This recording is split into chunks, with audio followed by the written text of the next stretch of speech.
Hey everyone, Telander here, and welcome to a brand new episode of the Ostium Sagas. Did you know you can get access to a bunch more unreleased Ostium Sagas content? It's easy, just become a supporting patron at the $5 level and above on the Ostium Network Patreon at patreon.com/ostiumpodcast. On our Patreon, you'll get access to many new episodes of the Ostium Sagas you haven't heard before, as well as a bunch of other bonus content. Once again, that's patreon.com/ostiumpodcast. Now, I'd just like to thank some of our new patrons for supporting the Ostium Network. Thank you to Rob, Jedia Care, Bobby, Maggie, and Liloberry for supporting us. We really appreciate it. Okay, let's get this Ostium Sagas episode started, shall we?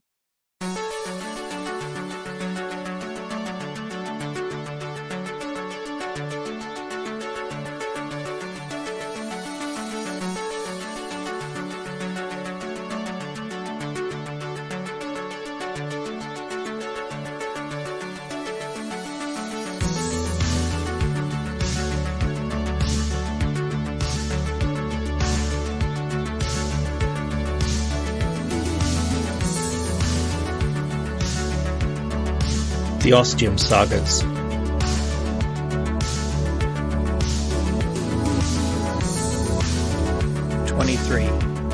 Saga II, 1666, Part 6.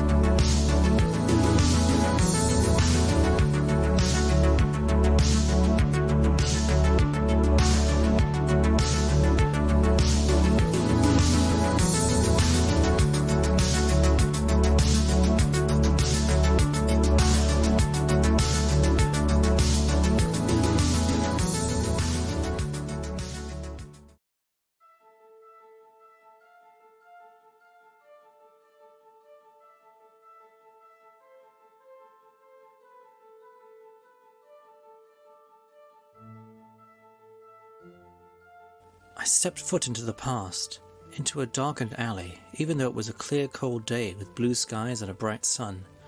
But the city was bloated and overdeveloped, referred to as an inartificial congestion, with little planning and a ton of sprawl, which is why it was friggin' dark where I was currently standing.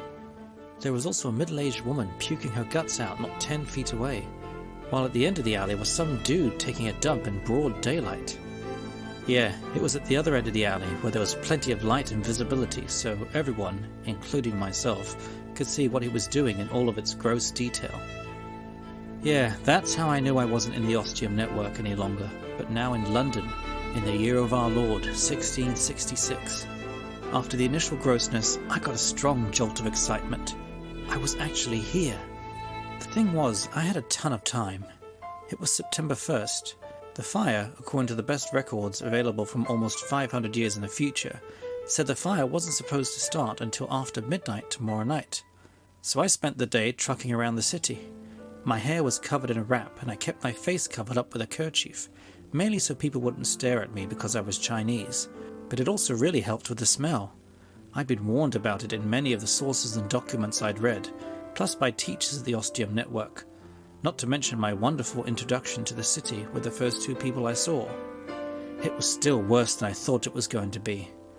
I guess because usually with really bad smells, whenever you're smelling them, you know you're going to move away from that area eventually, meaning the smell will go away, or at least lessen.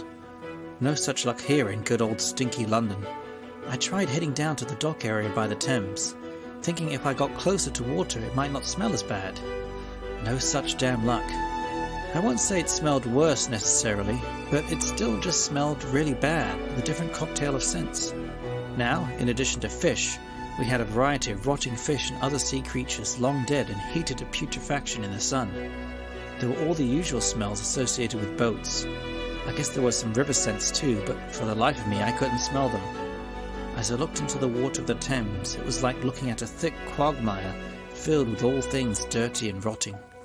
And yes, before you ask, I did most definitely see some corpses in there, which I did my best to avoid looking at, as well as corpses of animals floating in the infested waters. I didn't want to find out what kinds they were. After I wasted half the day trying to get away from all the smells, I eventually exited through Ludgate and hiked a good half-mile from the city, resting on a hill. There I ate lunch, which I'd bought with some of the money that was secretly sewed into my garb. Thank the Ostium Network for that cool idea. The food was fine, edible at least, and out there I was able to take off my face wrap and headscarf and enjoy some fresh air and a chilly breeze as I looked down at the thriving giant city below me. A few hours later, as the sun started making its descent back to the horizon, I forced myself to get up. Twilight will be coming soon, and I wanted to make sure I'd be safely inside, somewhere comfortable, before it got too dark. I found an inn that seemed cozy enough and decided to spend a little more when I learned what the cost would be, because I realized it was the penultimate night this inn would remain in existence. So why not live a little, right? The next day I went in search of a job related to tea, which ended up being harder than I thought. I knew through my research that tea was still kind of a new thing, but I wanted to apply with hopes of turning that around. Here was my chance to be effective and instrumental in changing and imposing something with the advantage of hindsight, which didn't run the risk of totally screwing up the timeline, so long as I didn't get too ambitious, that is. And this was a situation where racism worked in my favour with the person who was considering offering me a job. When she saw my ethnicity, it basically sealed the deal, so to speak. I suppose I should be grateful. No, I'm not. It's still just damn racist. Also, the tea warehouse was located in a part of London that wouldn't be burned to the ground over the next few days.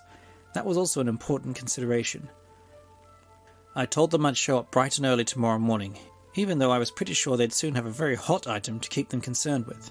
Sorry, that joke was terrible. I don't think I'll go for humour anymore.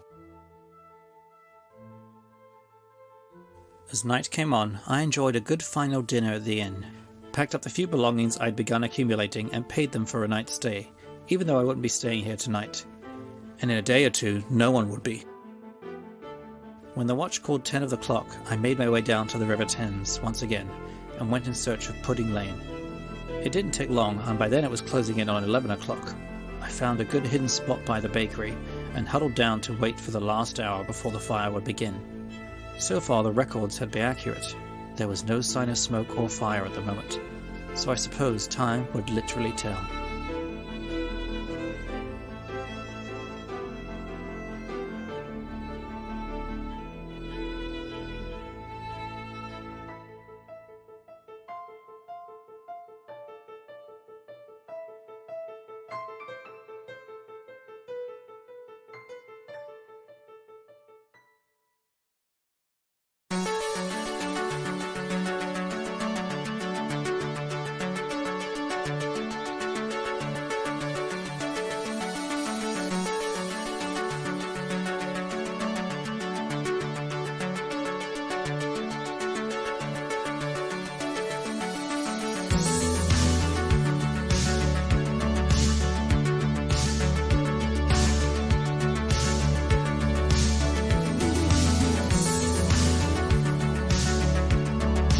The Ostium Sagas.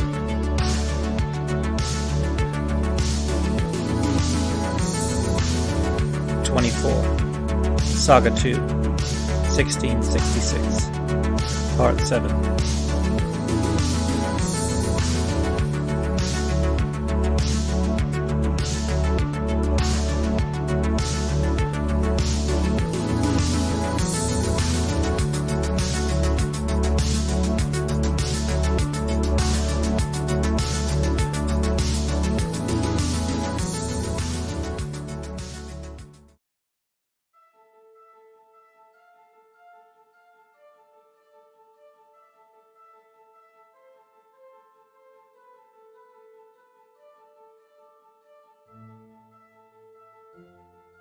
Because this was 1666, I wouldn't exactly be looking at my watch to find out what the exact time was.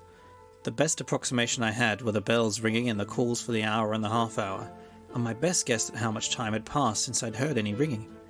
I was thinking it had to be at least 15 minutes and started to close in on midnight, but not quite there yet when I saw a person appear from amongst the shadows on Pudding Lane. I was still well concealed, so I didn't have to worry about being seen. They were holding something that was covered in thick cloth, so I couldn't tell what it was. That is, until they reached Thomas Farrier's bakery, which was supposed to be the place where the fire officially started. Now this was interesting. Seeing something like this made my whole trip worth it, and would potentially lead to some significant updates to the history of the Great Fire of London. They walked up to the door and drew the covering off what they were carrying. It was a lantern, the flame kindled with kerosene or some other burning fuel. I could also see the person better now with the light, and could tell it was a man. This was probably why he'd kept the lantern hidden, so he too would remain hidden. He drew something from his tunic and used it on the lock. I couldn't tell if it was a key or some sort of lock-picking tool, because it was too dark, but he got the door open really quick, so I guess it was a key. He was also being all secret about it, like someone who wasn't supposed to be here with a key. He went inside and quietly closed the door behind him.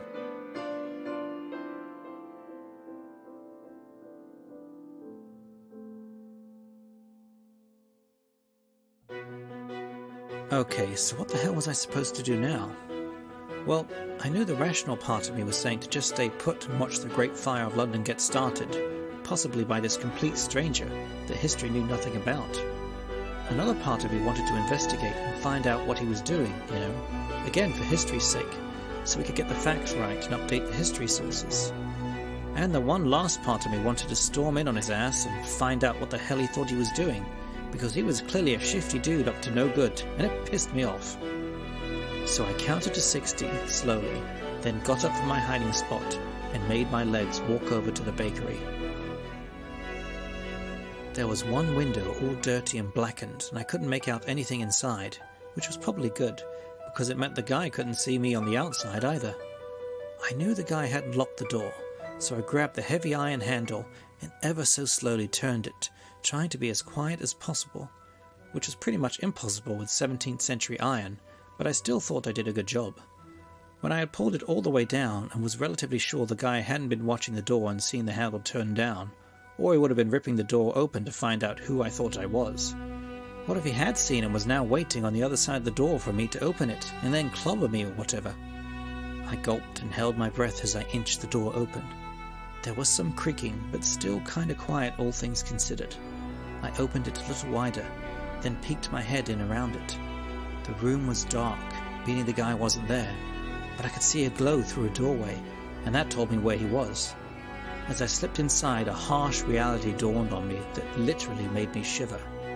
I needed to be really careful I didn't scare the guy or cause him to drop the lantern, therefore making me the official secret starter of the Great Fire of London.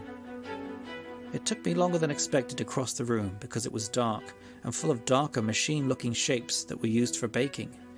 The only light I had was that weak glow coming from the other room. I kept the door open wide behind me to make sure if I needed to, I had a ready exit. I made it to the other doorway without knocking anything over or making a sound, and then slowly looked in to see what the hell this guy was up to. My mouth dropped open. So much for worrying about the lantern. The guy had already used the hot flame to get a fire started in a corner of the room, and there was now a raging fire. And what about the guy? Well, he was on his way back across the room and was now stopped in his tracks because he was looking right at me, his mouth now as open as mine had been. Shit.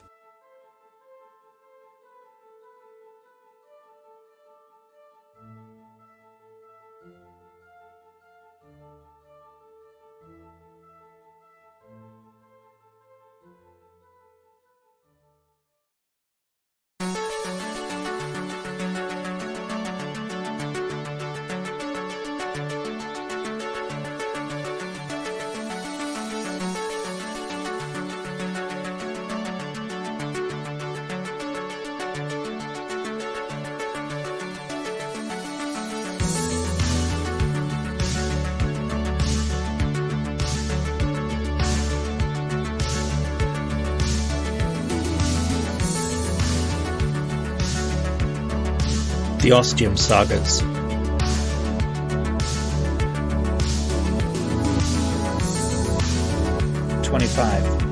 Saga II, 1666, Part 8.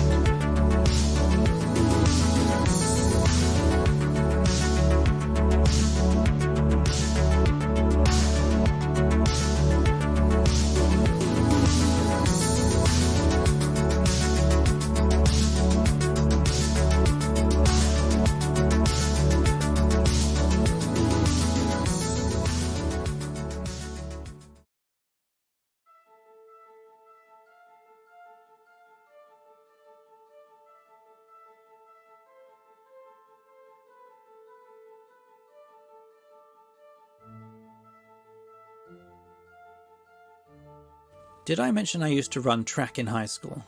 Yeah, I know I didn't. Well, that's what was going through my mind as I turned and ran back through the room and out the door in one breath. I figured the guy was probably pretty blinded by the fire he started. At least I was betting on it. So instead of running up or down the street, I just snuck back into my old hiding spot in the dark and let out a quick breath, trying to keep as quiet as possible. I was watching the door, waiting for the guy to show his face. And then there he was, his mouth still hanging open like he was trying to catch flies or something, looking for me. I froze, holding my breath, not moving a muscle. He stood a full 5 seconds in the doorway, looking up Pudding Lane one way and then down the other. He made a decision, cover the lantern, only now it didn't look quite like a lantern. The flame was different, not right, standing still. Something wasn't right about it. But then he was gone, heading up the street in search of me. Good luck, buddy.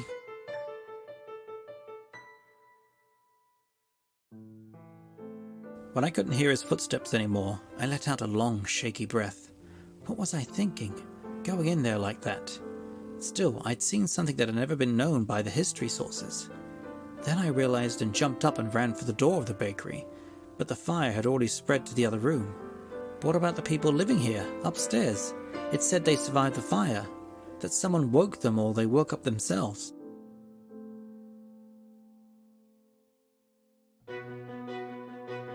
I was about to take a risk and have those lies hanging on my conscience, but I had no damn clue where the stairs were.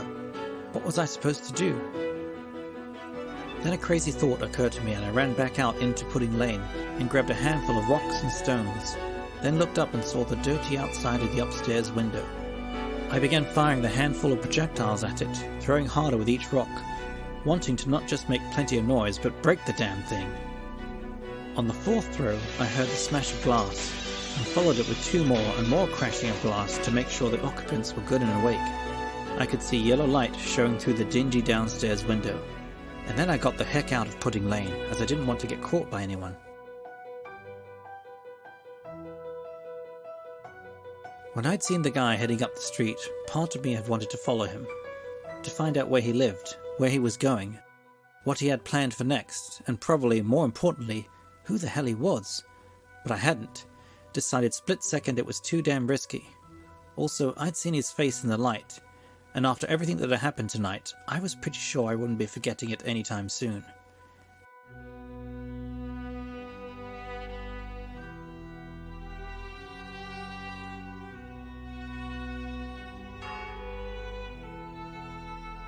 That was when I started hearing bells ringing, and then church bells.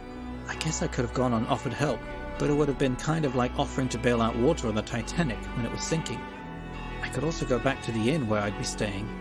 Technically I still had a room there, though they'd probably start evacuating in a few hours, so there really wasn't any point. No, events had now been irrevocably set in motion, and there was no going back. So I instead left the city the same way I had before, and travelled through the pitch black, watching my steps and making sure I was going in the right direction, and sat back on that hill where I had lunch a while ago, which somehow felt way too long ago now. And then I just watched the city burn while its people did what they could to save it, and failed. At some point I sat down under a tree, and while watching the growing flames consume the city, I drifted off to sleep.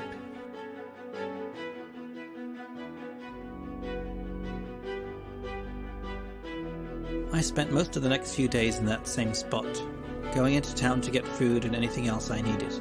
The fire kept consuming the city, eating up all that delicious dry wood.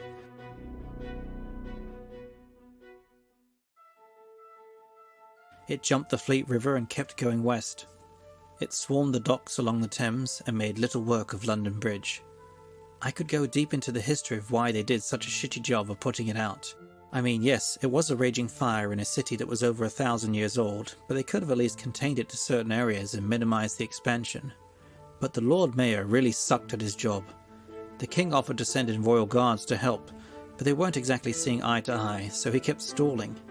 They also wanted to destroy a bunch of buildings to act as fire breaks, which would have totally worked, but the Lord Mayor wasn't having any of that. It would mean demolishing his rich friends' fancy houses, and that just wasn't going to happen. But by Wednesday the king couldn't give a shit what the Lord Mayor thought, and just came and took care of affairs himself, basically firing his arse.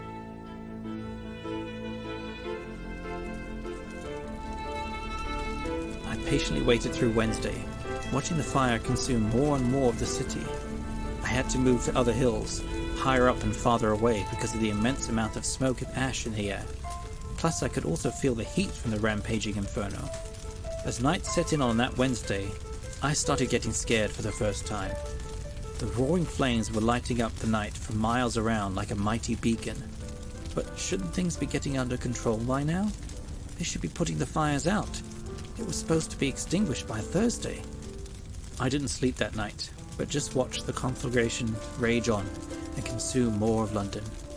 I don't think I could have slept if I wanted to. As the sun rose, light quickly returned to the world, and once I'd moved to a new vantage point, I could see the extent of the fires and how much of the city had been reduced to ash. I felt my heart drop in my chest and an icy chill run over my whole body. I hadn't been paying enough attention. The fire had kept going east as well as west, much further than the historical sources said it should have. Most of London was now gone, including the entire Tower of London, including the warehouse where I was supposed to go through the door to get back to the Ostium network. Fuck.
The Ostium Sagas.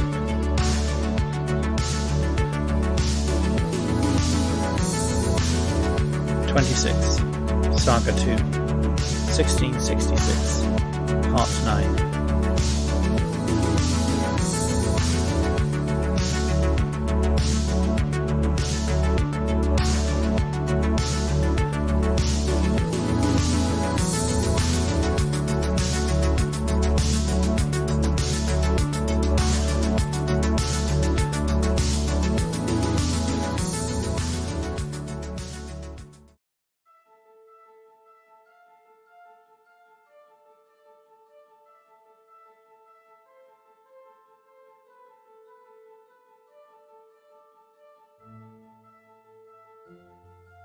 Recorder's note. So as you may have noticed, you haven't heard much from the author who put these Ostium Sagas together, which isn't too surprising since this slim volume just looks like it's in double Dutch to him, and he can't make heads or tails of anything.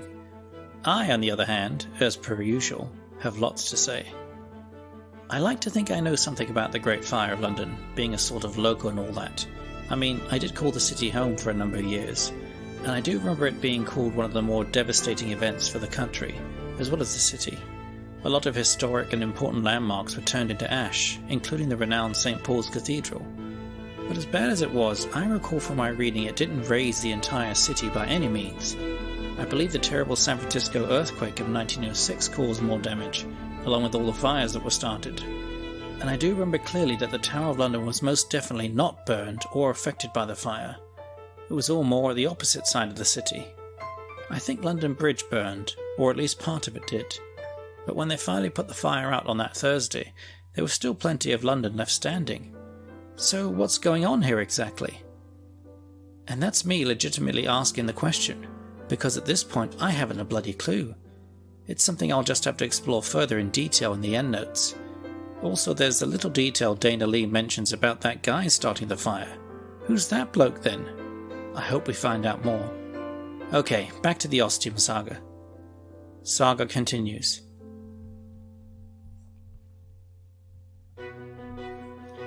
It's been 5 months since the great city of London was completely burned to the ground. I panicked and lost it for a little while there, but I know I wasn't the only one. Eventually I got things back together, got my mind going in the right direction again. I was very thankful for the amount of money the Ostium network had left me with, as by 1666 standards it was a small fortune, and really helped me through those tough days. I started going from town to town looking for work. I wasn't ready to go back to the place that had been London. I didn't know when I would be ready. There were some tea places, but I just wasn't interested in that anymore. After everything that had happened, I started getting into trouble. Or to be more exact, trouble started finding me. Yep, I'm sure it had something to do with being an Asian woman. People thought they could push me around, treat me like crap. Especially men, and more often than not, those men wanted something more, and weren't at all bashful about demanding it from me, whether I was willing to provide or not. I was also angry, very angry, and it was going to take me a while to figure out why. In the meantime, I let all these people who had problems with me know what I thought of them, with my fists and my feet. I'd gone through extensive self-defense training with the Ostium network, like everyone else had, and I haven't forgotten any of it. None of them saw it coming or expected it in any way, so I always got the upper hand. Those that were able to put up any sort of fight just made it more fun for me. It only took a few incidents for people to know what was up and to not try anything with me again. Then I'd move on to another town, and would have to start the learning process all over again. Eventually I did get a job, as a kind of bouncer type for a guy who ran a bunch of businesses in Oxford, and sometimes needed some protection. That lasted for about a month until I finally acknowledged that I hated what I was doing. This wasn't a job, this wasn't a life. Plus the crying breakdowns made it all too clear for me, and I just left town and started making my way back down to the place that had once been the City of London. It took me 2 weeks to get there, and I needed every moment of it. In the months that have felt like they'd flown by, I'd never asked about London, about what happened after, about where the people went, about whether a new town or city would be built upon its ashes, because I hadn't wanted to know, because I'd been too angry. I'd been so angry. I was so angry because I didn't have my own life anymore. I didn't have the life I'd been so excited about. It had been ripped away from me, and now I was stuck in this place in time that I had thought I was just visiting and would be spending the rest of my life in, depending on how long that would last, and there was absolutely nothing I could do about it. I felt helpless. But when I got to the mass grave site that used to be the great city of London, I felt better, a lot better, and a lot less angry. But I wasn't completely fixed. I still harboured some deep resentment for the extremely messed up situation I was stuck in, but that took a seat on the back burner for a while, because I thought they'd be rebuilding, resurrecting the city from the literal ashes bit by bit. I knew it would take years, decades likely, but there would be something. There wasn't. There was nothing but ruin and ash and nothingness, and the apparent need for everyone to just forget and move on. How could this be? This was something completely unique. In all my studies throughout history, someone had always continued on, and no matter how small a situation, Angkor Wat, Easter Island, Pompeii, Krakatoa, no matter the amount and thoroughness of destruction, humanity would always lick its wounds, heal, and then begin rebuilding once again. What the hell was going on here?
The Ostium Sagas.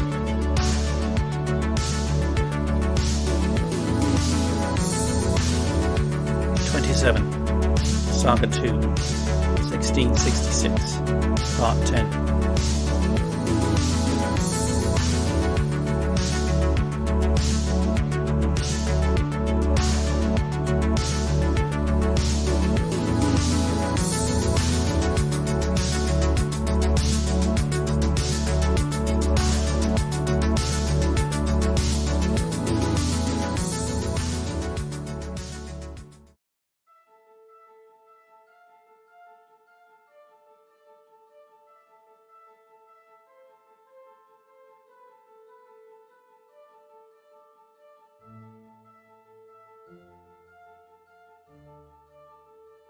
I walked the flattened streets of the ruined city.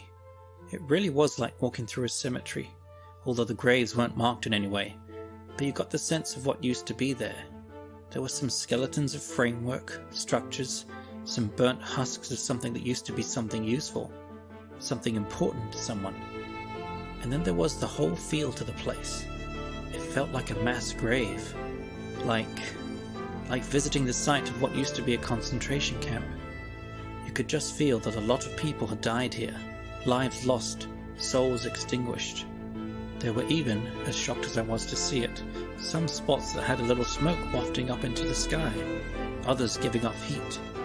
Incredibly, there were still some cinders that were somehow alive after all this time. The fire had simply been that hot and devastating.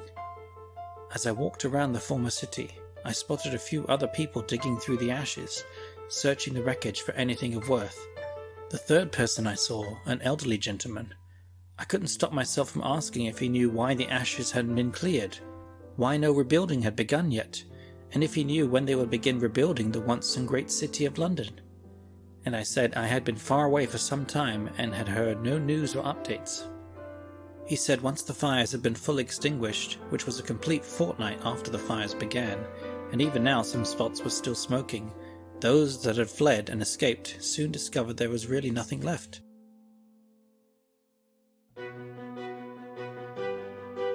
He said he was here now to dig through and be sure, but a summit was held to decide what to do next.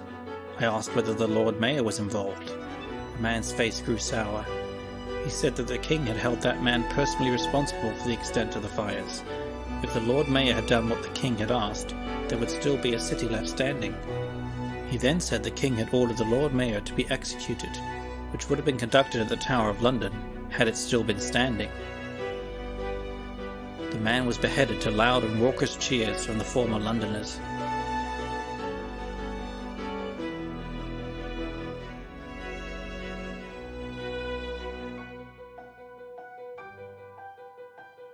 And that was when the king, who was front and center on his throne at the execution, did something very strange, the man said. After the Lord Mayor's corpse and head had been removed, the king talked to the former residents of London, asking if they wished their city to be rebuilt, or if they preferred to move on to another place to live, as many of them had likely done already.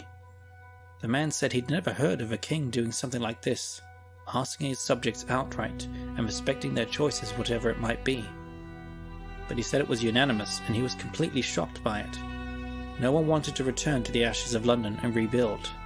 A city that had stood for thousands of years was over, done with. They all wanted to move on with their lives elsewhere. The king said he would acquiesce to their wishes, and that London would not be rebuilt.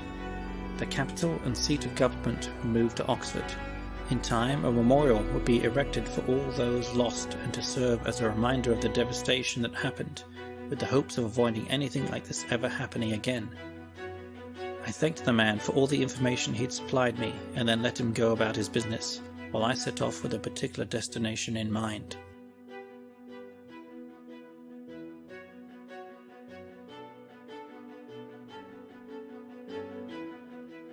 Recorder's note. So I suppose that's the end of London. Wow. It's just so hard to even conceive of, let alone begin to process. One of, if not the most famous cities in all the world just ended. Gone, just like that. And after all its history and historical events. I mean, I know it must have been terrible seeing it completely wiped away like that, turned to ash and death and not much more. I would have thought they'd want to rebuild, to recreate its former splendor, but also make it bigger and better than it's ever been.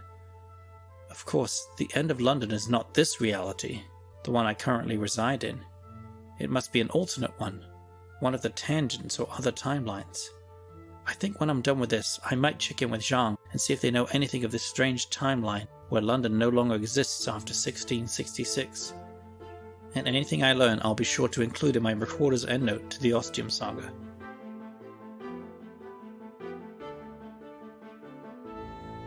Saga continues. I approached the site where 600-odd years ago William the Conqueror had commissioned the building of the Tower of London. Like the rest of the city, little now remained, but this incredible building had been made of mostly heavy stone, when everything that could burn had, and at a really high temperature. People must have taken the stone to use for other building materials, or something I can't fathom at this point. Perhaps some crazy collectible, a memento of what once was. Maybe they knew someone who had been executed here. Perhaps they were even family. But I wasn't here to shed tears over this lost historical landmark. I headed to the area where the arrangement had been made for me to return to Ostium in 2 months' time. I didn't know what I would find, but I expected it to be much like what I'd already found. Ash, burned wood, and ruins. What I found instead was a complete shock.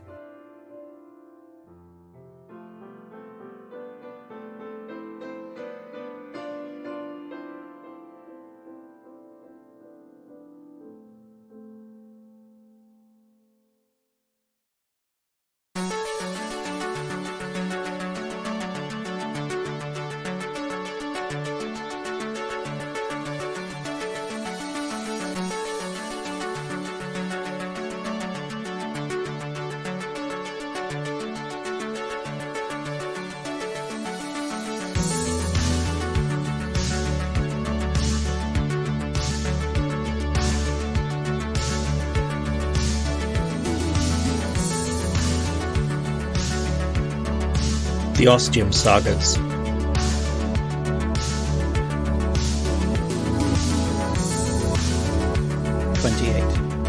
Saga II, 1666, Part 11.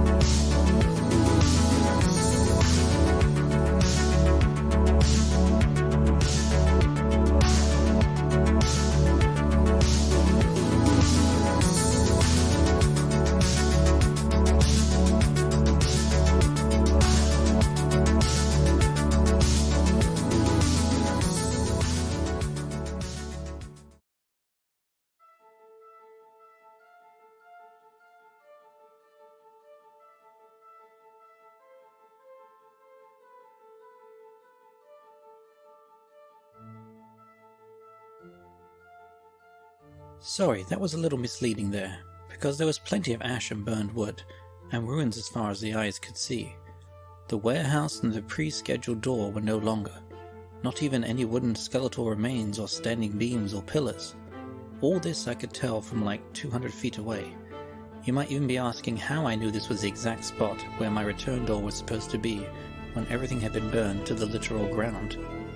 I could make some weak-ass joke about how I have a photographic memory and can recall exactly where the location was, regardless of whether there were any buildings left standing or not. But I would just be lying. I don't have any sort of photographic memory, by the way. Not as far as I know. It was because I could feel the pull of Ostium. Yeah, I know how crazy that sounds. Even more wacko than me having a photographic memory, technically. But it was also the complete truth. There was something drawing me to this location, from the center of my chest. Like I was wearing one of those over-the-top necklaces some old-school rappers wear, with this big symbol in the middle for their name or whatever.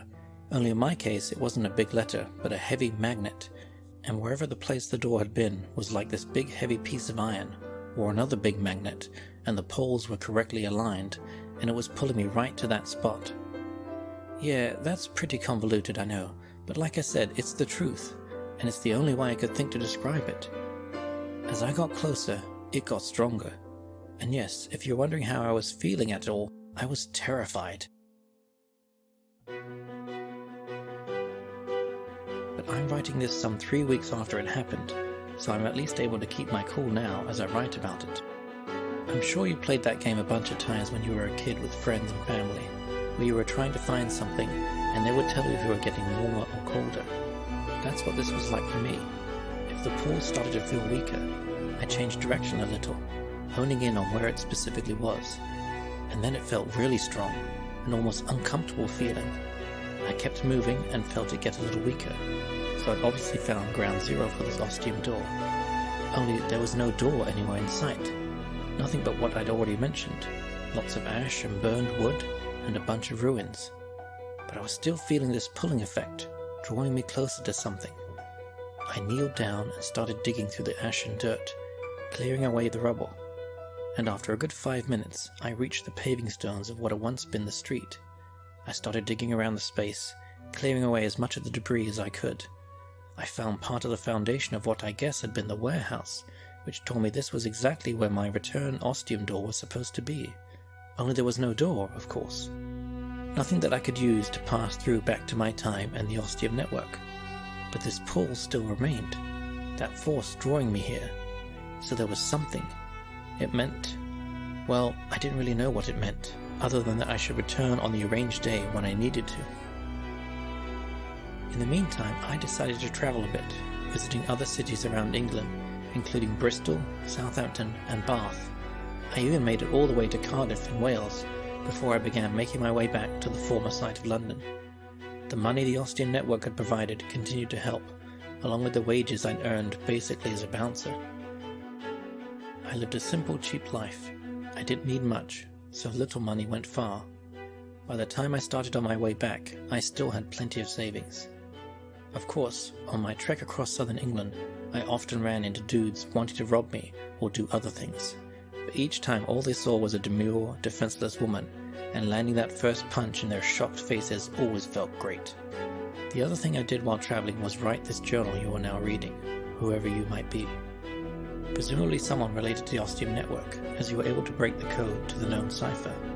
And then you know what has befallen me so far. Did you know this would happen? That my way back to Ostium would be burned to the ground in this version of London where the city was no longer? Was this all part of the plan? To see if I truly would get stuck here? Well, I'm headed back now, and I'm pretty sure I'm going to find something there that will either get me back to Ostium, or just confirm that I am permanently trapped here.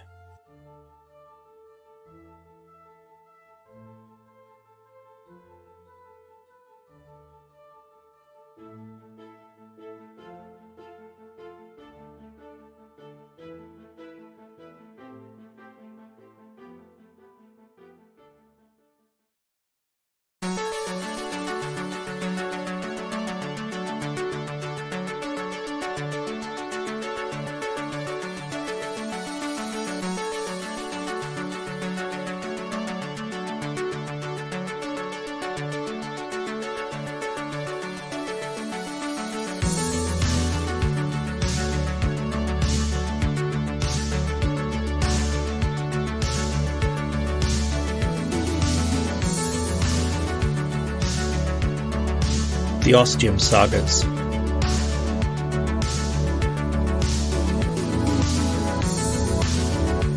29. Saga II, 1666. Part 12.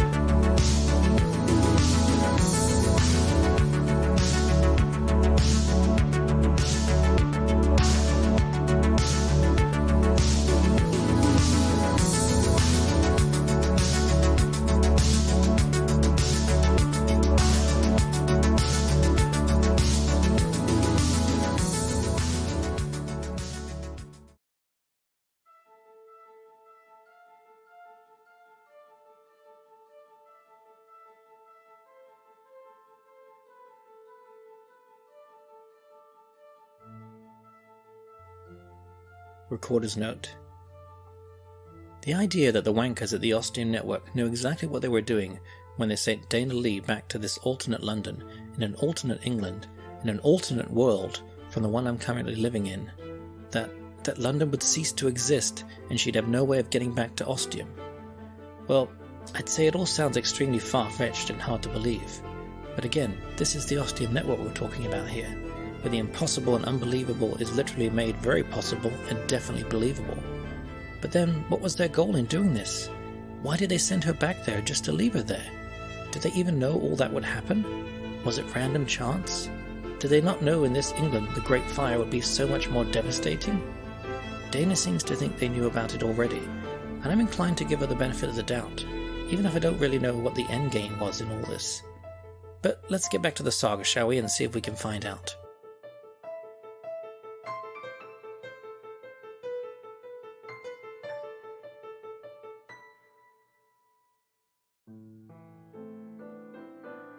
Saga continues. I felt the strange pull a lot sooner this time. I was still miles away from the ruins that were once London, and the closer I got, the stronger it got. There was no hesitation or uncertainty on where the location of the former door was this time. I was a good 5 hours early, so once I reached it, I found a shady spot nearby and had the lunch I'd brought with me. It was a freaky warm afternoon, so I found myself lying back and dozing in the warmth. I wasn't too worried about sleeping through the set time for passing through the Ostium door, because I had a window of a few hours, plus the next few days if need be. Also, I still wasn't sure what was really going to happen, if anything. And so, after all the travelling and walking, I soon drifted off into a relaxing nap. I was awoken by the sound of someone approaching.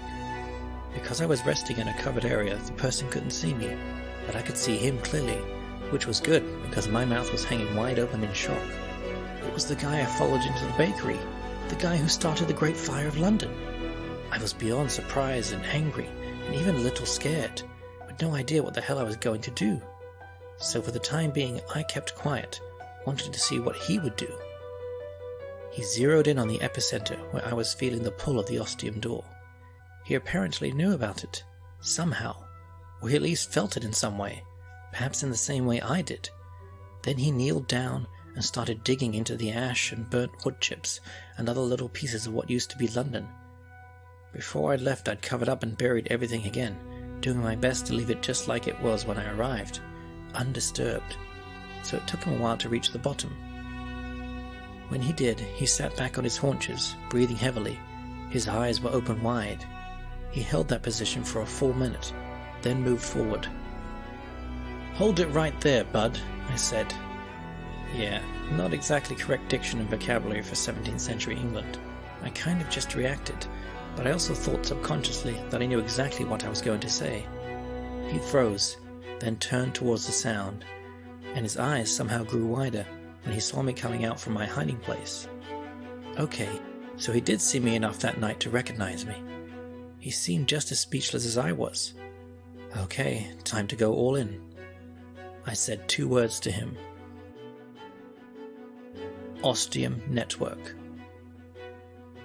I've read the description in books before, where the author writes that a character's eyes opened so wide it seemed their eyes might fall out, but I really did believe that might have happened to him at this moment. "Are you okay?" I asked, actually concerned for him now. "How do you know about Ostium?" he asked. I replied that I could say the same thing. "I'm guessing you're not from here, that you don't belong in this time?" I asked. He nodded and said he had the same condition. I said I'd been here almost 6 months. His eyes widened again, after going back to normal for a bit. He said he'd been here 13 years. Then it was my turn for my eyes to widen. And that's when I decided to just cut to the chase and tell him my whole story. I had to repeatedly stop myself from bursting into laughter as I told him because his eyes seemed to have a mind of their own. They'd be normal-sized, then get big, then get even bigger, then shrink back down, then get really big again. Yeah, you get the picture. It was really distracting, and hella hard not to laugh out loud. When I was done, he didn't say anything for a long while, and just as I was about to ask him what's up, he said he would think my story was impossible and far-fetched if he didn't have an equally crazy tale to tell. Perhaps even crazier. I suggested we sit down and get comfortable while he told me his story, and I shared my remaining food and drink. He was right. His story was crazier than mine, but I was pretty sure the commonality between the two was that we had both been royally screwed by the Ostium Network.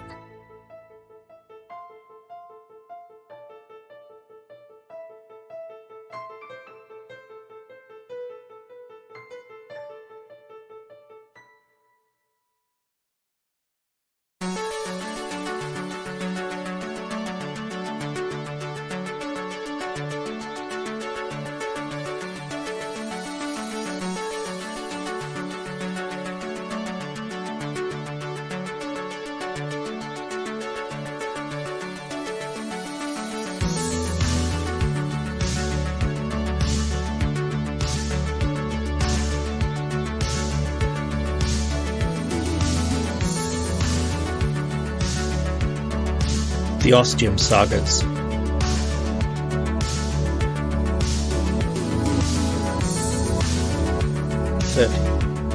Saga II, 1666. Part 13.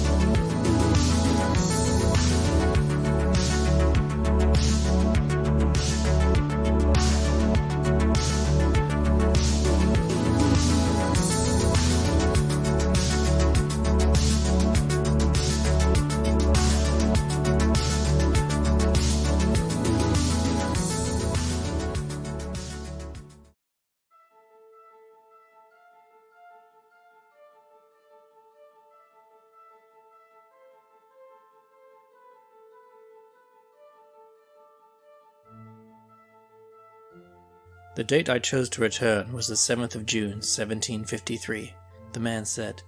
Also, his name is Robert. I asked if that was because it was the opening of the British Museum. He said yes, precisely. An incredible historical place that houses some of the world's most beautiful and important objects in all of history. And to be able to be there on opening day and witness it in all its splendor.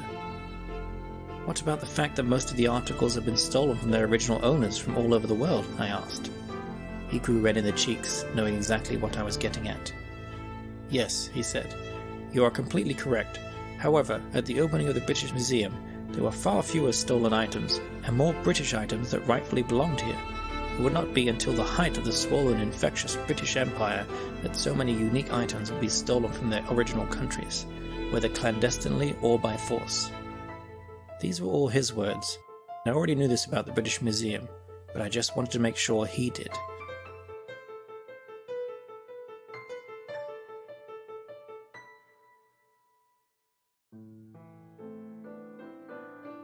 When they asked me how long I wanted to stay, he said, I didn't really know how to answer. You see, I was particularly interested in charting the discoveries and then tracking how they were brought to the museum and then installed, followed by their grand unveiling. Again, my focus was on these items that were specific to the British Isles. Being English, since I was a young boy, I have always been absolutely fascinated by historical items. In my mind, I wanted to spend a long time here if possible. In my mind, it would be years. When they suggested 5, 10, or even 15 years, I was over the moon. I said yes, wholeheartedly, as long as possible. At that point, Robert said, I should have paid studious attention to their instant smiles. They had appeared a little too quickly. Perhaps then I would have been more suspicious of any ulterior motives. One of them looked at his datapad, appearing to be reading something important, then asked me if 13 years would be acceptable. I said yes, that would be fine. But was there a particular reason for that specific number? The Ostium Network head then smiled, opened his arms as if to say, you caught me, and said yes. By the timetable, my last year would be when the Great Fire of London would take place. If it was amenable to me, they would like to have me place a special monitoring device inside a bakery where it was thought the fire began. This was a new piece of technology that would provide lots of important data on how the fire would spread, what areas would be most affected, and what procedures were conducted to control and limit the fire. They told me at a future date someone would be sent back to retrieve what remained of the device, if anything.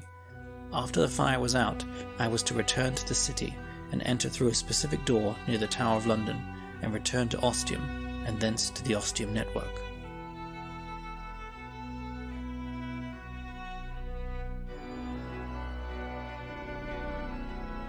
I was happy to help the Ostium Network while also being able to satisfy my deepest desires in being there at the grand opening of the British Museum. I was put through rigorous training, much like I'm sure you were, and then travelled to Ostium and back in time to 1653.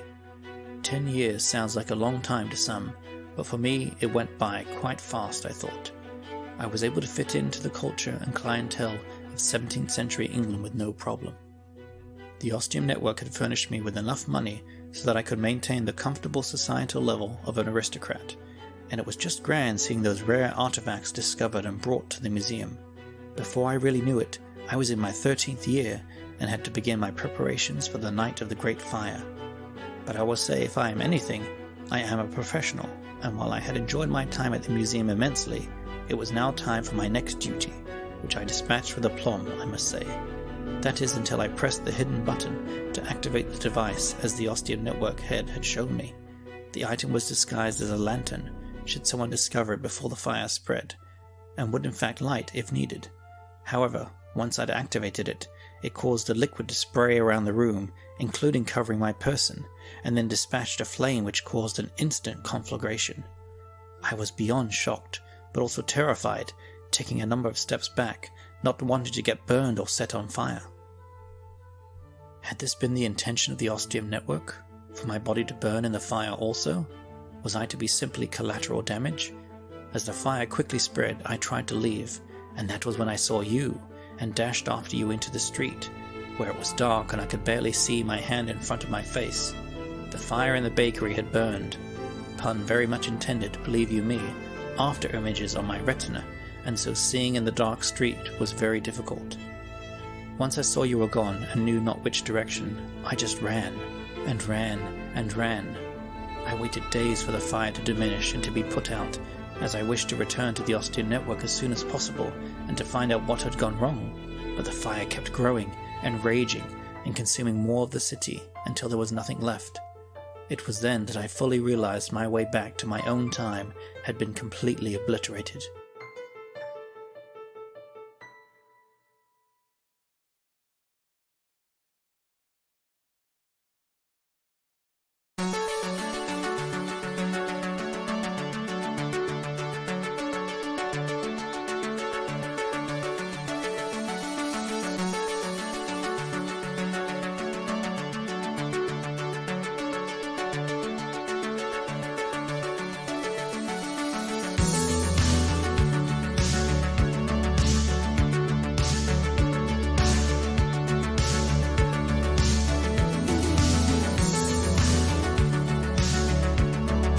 The Ostium Sagas.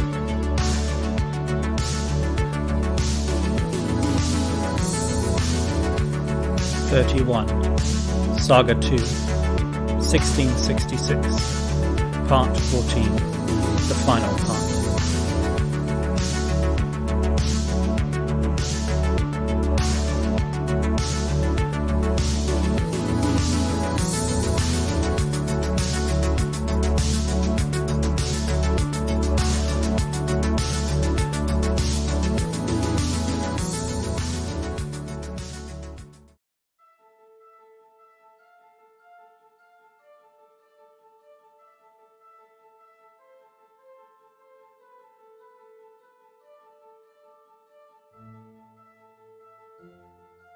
I know for a fact, I said, that I don't see this very often when it comes to things concerning the Ostium network, but know exactly how you feel.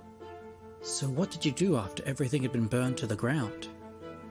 Well, he said, everything I'd come here for was gone essentially. The British Museum was no longer, and my heart was broken. But perhaps, more importantly, it seemed as if I was now trapped here in the 17th century. I fled in anger, perhaps much like you did, travelling up north, far away from all that pain, and visited other museums and historical sites. As dire as things were, I still had my advantageous society status, plenty of money. Things could have been a lot worse. So as I tried to wrap my mind around some form of acceptance that I would be spending the rest of my life in this time, I knew one day I would have to return to the hallowed ground that was once London. You see, the Ostium network head had also quoted me one more date, 6 months after the disaster, barring some unpredictable eventuality, that would give me another chance. And that is why you are here now? I asked. Yes, Robert said. So we were to pass through the same door at the same time, I pondered. And the Ostium network never thought it important enough to tell either of us this? Yes, it appears that way, doesn't it? He said. So we are both trapped here now, indefinitely. Well, he said, I am not completely certain of that. You see, as I came close to the former city, I felt this strange pull drawing me in. I thought it might be something related to the Ostium network, so I pursued the direction I was being taken, which led me to here. And just as you announced your presence, I had discovered something very interesting. Please, take a look. The pulling, of course. We had now reached the appointed time when I, No, when we were scheduled to return to Ostium. I walked up to the space Robert had uncovered thinking, well, I had no clue really what to think. Last time there had just been the cobblestones of the street and the foundation of the door frame. This time there was a black space, an opening, an ostium. I recognized the shimmering nature of the opening, only I couldn't see what was on the other side. Did this lead back to Ostium? I asked Robert that exact question. I don't know, he said. It seems to make the most sense. The problem was it was small, too small. It had the diameter of a frisbee. So yeah, you could fit some stuff through, but no humans were going through that small space.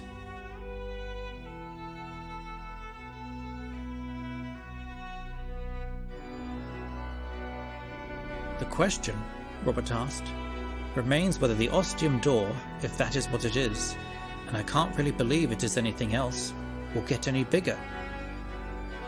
We don't need much, I said. We don't need a whole friggin' door, just like manhole size so we can drop down through. We talked over our options, which weren't many. I explained how the Ostium network had arranged to have the door supposedly be open and available at the same time over the next few days. So we worked for an hour clearing more rubble and space around it, making sure nothing tumbled or fell into the dark opening. 60 minutes later we had enough room for the opening to hopefully expand and accommodate us for our trip back to Ostium. And then we waited. For 3 very, very long days. We would take turns going for supplies and then shifts during the night, with a fire constantly going, so someone was always on watch for any change that might occur to the Ostium, no matter the hour, just in case.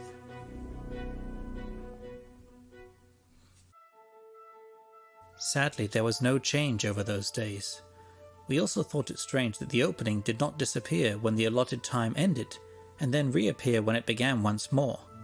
Especially when it exceeded those pre-planned 3 days. The strange opening remained, neither increasing or decreasing in size. So then we spent that 4th day deciding what we could do next. I showed Robert the journal I had been keeping, which he said was an intelligent choice. His eyes, which I had grown very familiar with, and might even say fond of over the last few days, grew with a dawning idea.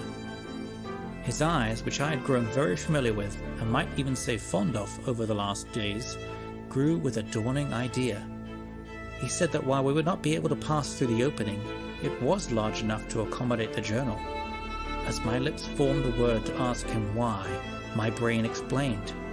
We could not get back to Ostium, but if the journal could, it would eventually be found, and then they would at least know what had befallen us.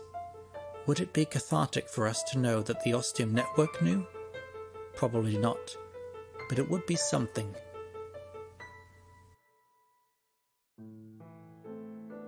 So I said Robert's idea aloud, and then we talked over it a bit. I don't really know why I started this journal, for fun, for something to do, but I think a part of me wanted some record to show them, so that it would be remembered, especially since these events over the last 6 months had turned out very different from what I'd read in the history books.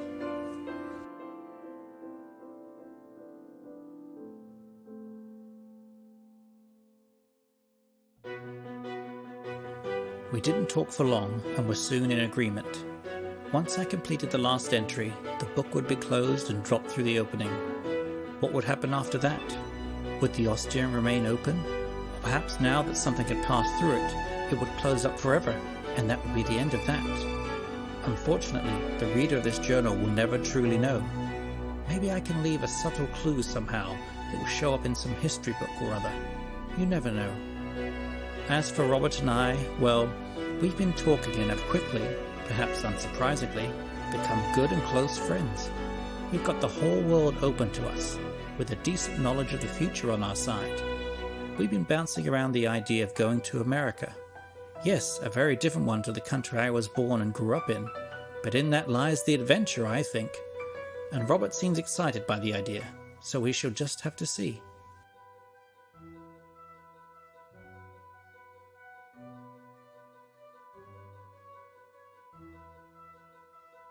And that brings me to the end of this journal and my story, and I am happy for its continued existence, whether it is now back in the hands of the Ostium network or some other time.